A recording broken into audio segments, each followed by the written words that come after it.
Hello guys, Kiran Abbavaram లేటెస్ట్గా నటిస్తున్న cinema 'Chennai love story' అనే చిత్రం గ్లీమ్ రిలీజ్ అయింది భయ్య. ఇక ఆ గ్లీమ్లో మనకి ఎలాంటి వేరియేషన్స్ అనిపించాయి, అసలు క్లియర్గా ఆ గ్లీమ్ని రివ్యూ చేద్దాం. కింద లైక్ బటన్ లైక్ చేసుకొని ఛానల్ సబ్స్క్రైబ్ చేసుకోండి. డైరెక్టర్ వచ్చేసి రవి నంబు, ఇక హీరో వచ్చేసి కిరణ్ అబ్బవరం.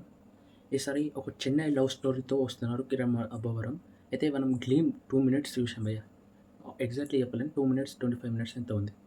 అయితే ఆ గ్లీమ్ మాత్రంలో తొలి ప్రేమ అనే పదంతో స్టార్ట్ అవుతుంది. అయితే తొలి ప్రేమ అమ్మే కదా అండి అని అంటారు. అక్కడనే పవర్ఫుల్గా సింక్ అయ్యి మంచి ఎమోషన్ ఇచ్చిందని చెప్పుకోవచ్చు ఆడియన్స్కి. అయితే ఈసారి పక్కా ఫుల్ లవ్ స్టోరీ ట్రాక్తో వస్తున్నాడు అని చెప్పుకోవచ్చు. ఒకవేళ ఇది మాత్రం హిట్ అయితే మాత్రం కిరణ్ అబ్బవరం కెరియర్లోనే బిగ్గెస్ట్ హిట్ కొడతాడని చెప్పుకోవచ్చు. ఎందుకంటే ప్రేమ కథ భయ్యా, ప్రేమ కథకి ఎన్నో మ్యాజిక్లు ఉన్నాయి, చూడొచ్చు అది. ఇక బేబీ సినిమా కథ నుంచి ప్రారంభమవుతుంది గ్లీమ్.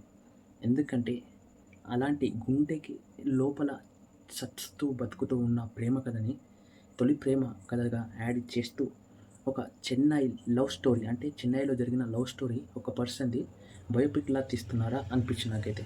అంటే చెన్నైలో లవ్ స్టోరీ ఎలా ఉంటుందో అలా తీస్తున్నారా, లేకపోతే చెన్నైలో ఇద్దరు ప్రేమించుకుంటారా అనేది ఆడ నాకు అనిపిస్తుంది. మరి మీకేమనిపించిందో కామెంట్ సెక్షన్ కామెంట్ చేస్తూ దాన్ని సబ్స్క్రైబ్ చేసుకుని లైక్ చేసుకోండి చేయండి.